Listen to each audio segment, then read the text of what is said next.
From AccuWeather.com, this is AccuWeather Daily, a brief host-read article. It's weather news in a nutshell. A cool down for a lot of folks in the Midwest and the Northeast is on the way. What may be the most substantial cool air outbreak since last spring is expected to sweep across the Midwest this weekend. A significant push of cool air from central Canada is forecast to reach the Midwest late this week and expand into the Northeast soon after. At the peak of this outbreak, AccuWeather meteorologists say that temperatures may resemble those typically experienced in late September or early October. The cooler conditions will have many people opting for some long sleeves or even a light jacket during the morning and evening hours. Highs currently in the 80s will be replaced by highs in the 60s and 70s across most of the region. For example, Minneapolis is forecast to reach near 80 through Friday, but temperatures may struggle to reach 70 on Saturday and are projected to rise into only the middle 60s on Sunday. Overnight lows will dip into the 50s in the city and into the 40s across many suburban areas. Closer to the Canadian border, highs may reach only the 50s for a day or two.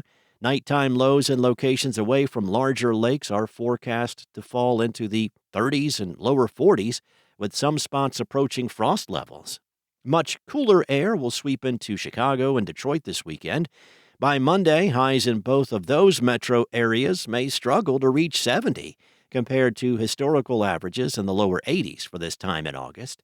Cooler conditions will also expand southward into the plains. In Kansas City, Missouri, highs are forecast to remain in the 80s to near 90 through the end of the week before dropping into the 70s on Sunday and Monday. Ahead of the cool push, warm and humid conditions will persist from Friday to Sunday across much of the region. Highs will reach the 80s along the Interstate 95 corridor and into the eastern Ohio Valley, while the Appalachian Mountains will have highs in the mid-70s to near 80 with elevated humidity.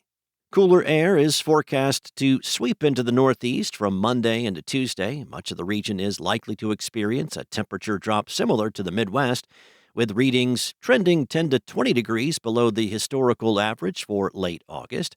What may distinguish this cool outbreak from others this summer is the potential for a longer-lasting southward dip in the jet stream. Such a pattern is typically slow-moving and can result in multiple reinforcing waves of cool air over several days. Cool conditions may persist across the Northeast and the Great Lakes for a week or longer, aside from a brief warm-up ahead of another cold front. Highs and lows next week are forecast to average 10 to 20 degrees below the historical average for late August, and areas reaching the 80s this weekend. Some locations will struggle to climb above 70 for several days next week. Now, in the higher elevations, daytime highs during the coolest stretch of the outbreak are expected to remain in the 60s, with a few locations potentially holding only in the 50s. If widespread clouds and showers persist on any given day, temperatures could trend another 5 to 10 degrees lower. Earlier this summer, sweeps of cool air passing over south-central Canada picked up smoke from ongoing wildfires and carried it into the Midwest and Northeast at times. AccuWeather's Brandon Buckingham said the good news is that recent rainfall across parts of the wildfire source region has helped to temporarily ease smoke concerns. However, where dry conditions persist farther south and east, the risk of wildfire activity could increase. Portions of the Great Lakes, the Northeast, and adjacent areas of Canada have recently turned very dry and may be more vulnerable to wildfire ignition. Hurricane Erin continues to churn just off the Atlantic coast, and AccuWeather meteorologists are warning that the storm's powerful winds will generate some massive seas offshore. Now, these waves will travel toward the shoreline, producing pounding surf, frequent and strong rip currents, and considerable beach erosion from Florida to Maine. Erin remains a large and dangerous hurricane, even though winds are not as intense as they were over this past weekend, when it was a Category 5.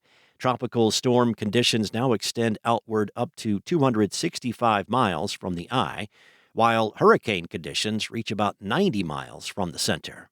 Erin could strengthen some as it tracks just off the U.S. coast. The now Category 2 hurricane was looking better organized on Wednesday, as it was over warm water with disruptive winds easing up. Maximum sustained winds had increased to 110 miles per hour, up 10 miles per hour from earlier in the morning. Erin's large wind field is acting like a giant plunger and causing some massive swells on the sea surface.